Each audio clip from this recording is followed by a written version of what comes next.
Greetings, Nick with Sweetwater here, and in today's video we can be taking a quick look at the stunning little beauty in front of me right here, the special edition Randy Rhoads MXR Distortion Plus pedal. And I'm sure you'll be as delighted as I am to learn that unlike the amazing looking polka dot version MXR released last year, the one on the table is not a limited edition run. I repeat, it is not a limited edition run. It will be around forever. Yes! We're also going to have a quick attempt at emulating Randy's highly revered tone on a budget. Wish me luck on that daunting task.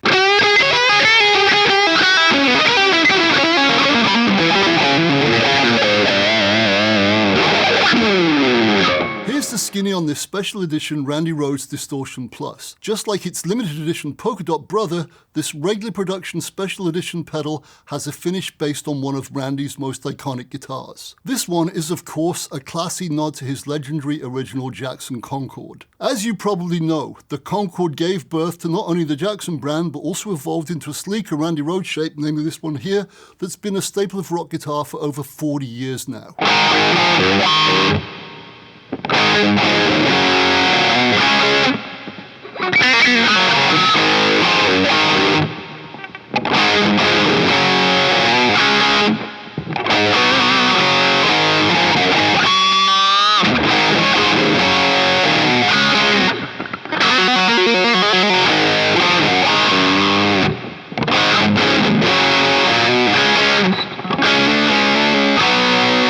Just so you know, Randy's original MXR Distortion Plus pedal was an essential part of his legendary overdriven tone.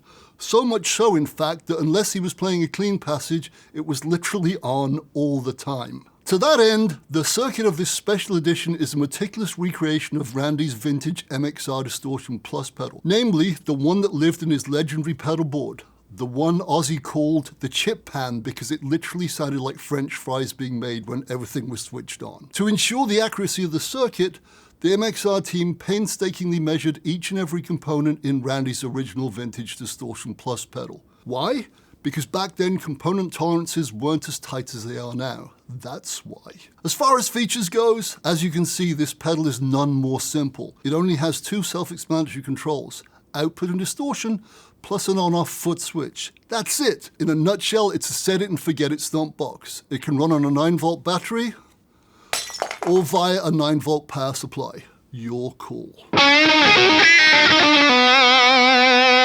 I really love MXR's attention to detail on this pedal. In addition to the cream with pinstripe paint job, which is simply gorgeous, the knurled gold knobs are also a nod to Randy's original Concorde guitar, as are the fact that the switch plus the input and output jacks are also gold. I mean, even the underside plate is painted accordingly, and the 4 screws holding it in are gold too. Nice. The same meticulous attention to detail is also true of the box, the manual, and the pedal bag, which even has Randy's signature embroidered on it. Talk about creating a nice warm post-purchase afterglow.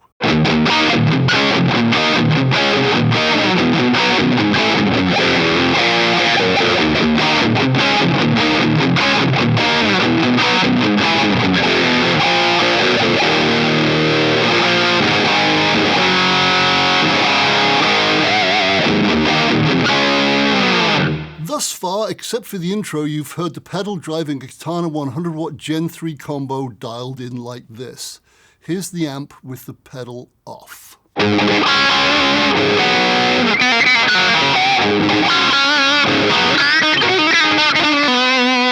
And here's the same exact thing, allegedly, but this time with the Distortion Plus on.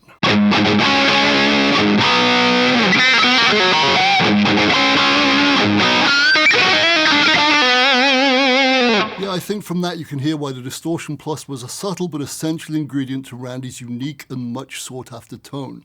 There were, however, other factors involved too. Let's take a quick look. First up, there was his famous white 100-watt Marshall Super Lead tube head, which was modified at the Marshall factory to have more gain. Randy also used Altec speakers in the Marshall 4x12s he was using as he liked their clean, bright sound which didn't break up. We should also quickly touch on the pickups he used in his guitars, as they obviously impact tone. Duh.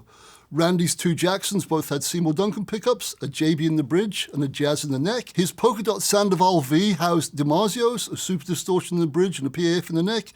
And as for the pickups in his Gibson Les Paul, they were stock. completely stock. Also, in addition to his trusty old Distortion Plus, Randy had the following stomp boxes in his chip band pedal board as well. A Dunlop Crybaby Wah, an MXR 10-band graphic EQ, an MXR flanger, and an MXR stereo chorus. And of course, most importantly of all, his head, hands and heart. Those three things are obviously at the very epicenter of his sound. Also, let's not forget that on both the Blizzard of Oz and Diary of a Madman albums, he doubled or even triple tracked not only his rhythm parts, but also the majority of his leads. When I interviewed Max Norman, the producer of both albums, for the July 2022 Randy Rhoads Special Collector Edition of Guitar World, this one right here, he told me the following about Randy's solo doubling rationale. We weren't listening for the accuracy of his doubling, we'd be listening for the interaction between the two tracks. The unique movement the double gives the original, the way certain notes flange, and the way they hit together. We were listening for the resulting texture. It was all about the sum of the whole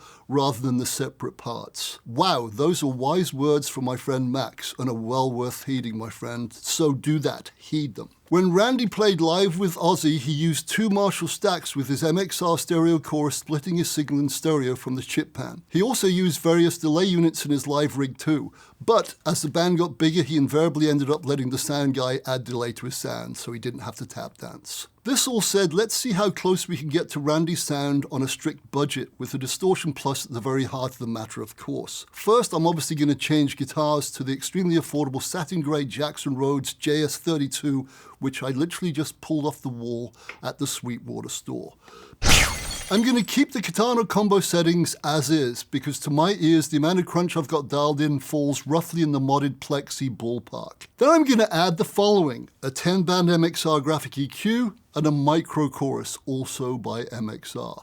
Both are going to be after the Distortion Plus, just like in Randy's chip pan pedal board. I've also got a little hall reverb running on the Katana, and occasionally I'll be kicking in a little analog delay via the amp too, on lead lines and maybe a riff or two. Just so you know, as we're talking budget, I was planning on using an MXR 6-band EQ, but we're all sold out, hence the 10-band, and I wanted to stay with MXR as that was clearly Randy's pedal brand of choice. Time now for some more digital magic. I'm going to wire these two pedals in as just mentioned.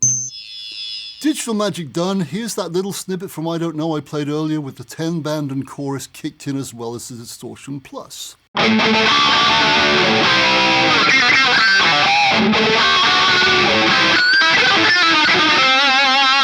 I'm obviously running in mono here, and my signal chain is guitar to Distortion Plus to 10-band graphic to micro chorus to amp. And all three pedals, if you've just heard and seen, are engaged when I play because, well, I'm lazy. And just so you know, that's exactly what I used for the intro play-in minus the chorus, as I did have a backing track running too.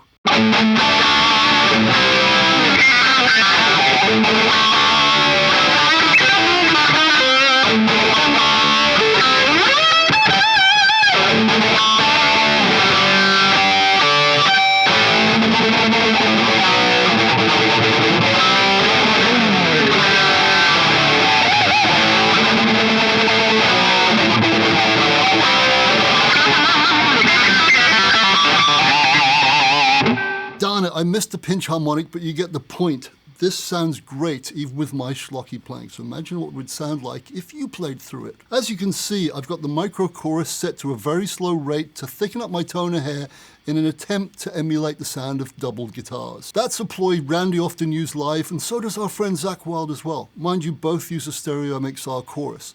But I'm not, because we're running on a budget, so we're mono. Anyway, to my ears, even though I'm not running stereo, the micro chorus does the job pretty effectively. It thickens my sound, and goodness knows with my playing, I need that. That said, here's a riff I know you know without the chorus on.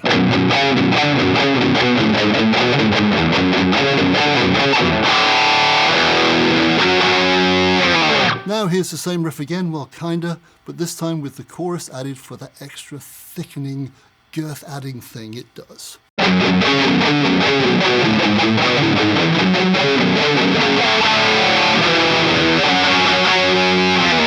And of course it goes without saying, if you prefer the sound with the chorus out, then don't use one. As you can see, I'm using the 10-band graphic to goose the mids while cutting the lows and the highs just a hair, because that's what my ears hear on the albums. My main tonal reference was obviously the excellent Tribute Live album, because that's the one that only has one guitar on it. Here's a riff without the 10-band, just so you can hear the kind of effect it has.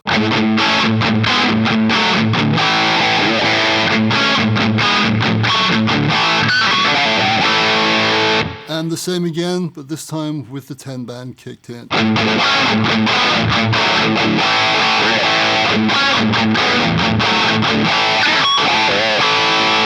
Now, to my ears at any rate, that mid-range bump with some highs and lows rolled off definitely ticks the tone box for me. Now, it goes without saying that you'll obviously dial things in completely differently to suit your setup, style, taste, and also what you hear and love. And that's one of the many beauties of the guitar, my friend.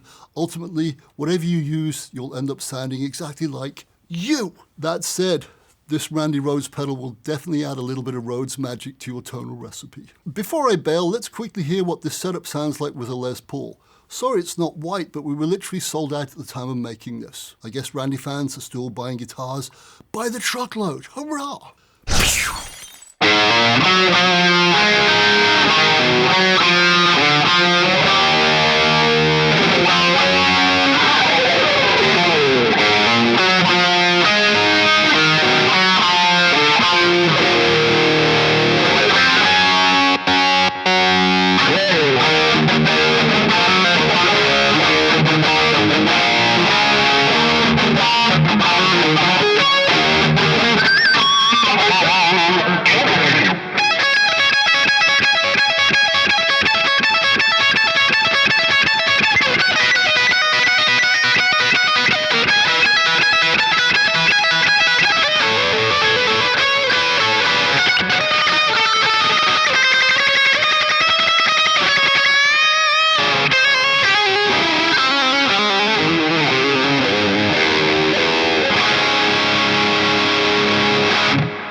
Sloppy, but who cares? I'm just having fun, and I can't play like Randy.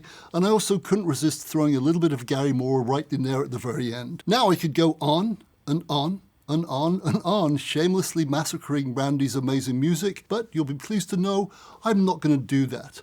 I'm sure you can play his stuff way better than I can anyway. To sum up, this is an amazing sounding version of an iconic MXR pedal that will obviously work really well with all kinds of guitars, amps, and playing styles, not just Randy's timeless legacy of remarkable riffs and licks. Plus, it looks really, really freaking cool in my humble opinion. Put it this way, I'm definitely getting one. For more information on this or any other MXR pedal, please go to sweetwater.com, or better still, call your always helpful and oh so friendly sales engineer. Thanks for listening. I'm out of here. So see ya.